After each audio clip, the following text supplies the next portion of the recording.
In a small village, nestled among rolling hills and vast farmlands, lived a young man named Chinedu Okafor. He wasn't a prince or a chief's son. He was the humble child of a farmer, with hands calloused from toil but a heart full of dreams. And his biggest dream had a name, Amarachi Obi.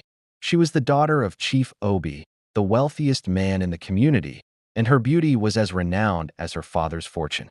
Chinedu, armed with nothing but the courage of his convictions, decided to confess his love. He found Amarachi near the village square, her laughter echoing like music. But when he spoke his heart, her laughter turned to scorn. "You?" she sneered, her voice dripping with disdain. "A poor farmer's boy?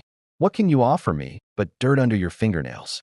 Her words were a public spectacle, and the crowd's jeers felt like stones pelting his spirit. Humiliated and heartbroken, Chinedu stood alone as she walked away, leaving his pride shattered in the dust. But in that moment of crushing defeat, a fire was lit within him. He made a silent vow, not for revenge, but for redemption. He would prove that a man's worth isn't measured by the weight of his purse, but by the strength of his character.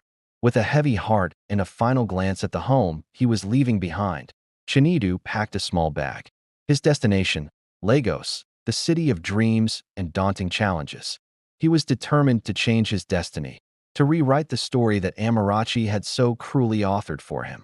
Lagos was a concrete jungle, a stark contrast to his peaceful village.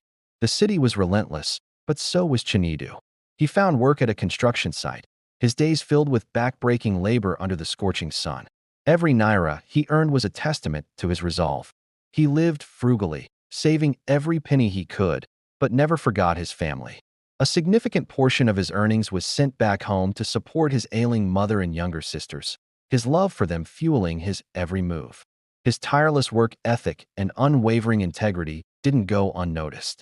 On the site, there was a man named Mr. Adebanjo, a wealthy contractor who saw something special in the young farmer's son. He saw not just a laborer, but a leader in the making. Mr. Adebanjo took Chinedu under his wing, mentoring him, teaching him the ins and outs of the business world, and sharing wisdom that couldn't be learned from books. He saw the fire in Chinedu's eyes and decided to fan the flames. One day, Mr. Adebanjo called Chinedu into his office. "I've watched you," he said, his voice firm but kind. "You have the heart of a lion and the mind of a king. I believe in you."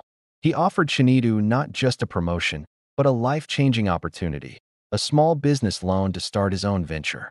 It was a leap of faith, a chance to build something from the ground up. For Chinedu, it was the key that would unlock the door to his future. He accepted with tears of gratitude, promising to make his mentor proud. With Mr. Adebanjo's guidance and the loan as his foundation, Chinedu launched his own construction supply business. He poured every ounce of his energy into it. His days were long, his nights even longer, but his spirit never waned. He built his company on the same principles he lived by: honesty, hard work, and smart, calculated decisions. He treated his employees with respect and his clients with integrity. Word of the honest and reliable young businessman spread like wildfire across Lagos. His small venture grew, then it flourished, then it exploded. What started as a humble supply shop transformed into a massive enterprise. Chinedu's name became synonymous with success and excellence in the construction industry. The boy who was once mocked for having nothing but dirt under his fingernails was now one of Lagos's most respected young billionaires, a testament to the power of perseverance and an unbreakable will. Years passed.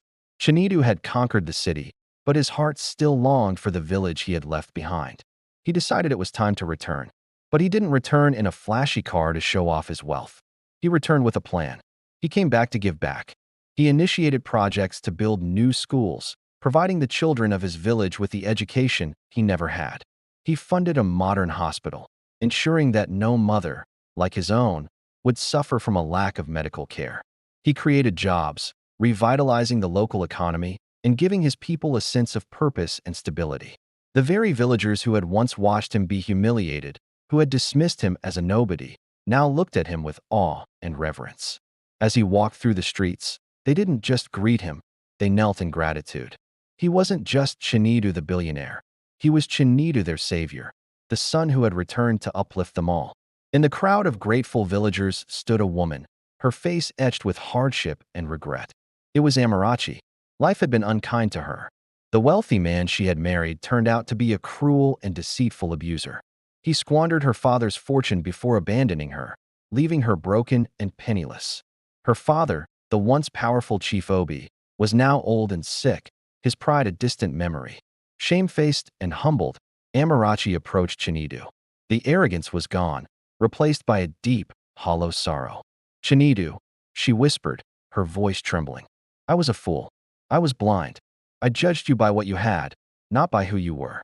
Can you ever find it in your heart to forgive me?" She expected him to turn away, to give her the same scorn she had once given him. But Chinedu looked at her, and he saw not the girl who had hurt him, but a woman who was hurting. He forgave her. His forgiveness wasn't a display of power or pride. It came from a place of genuine compassion and grace. He saw no victory in her downfall. Instead, he offered her a hand.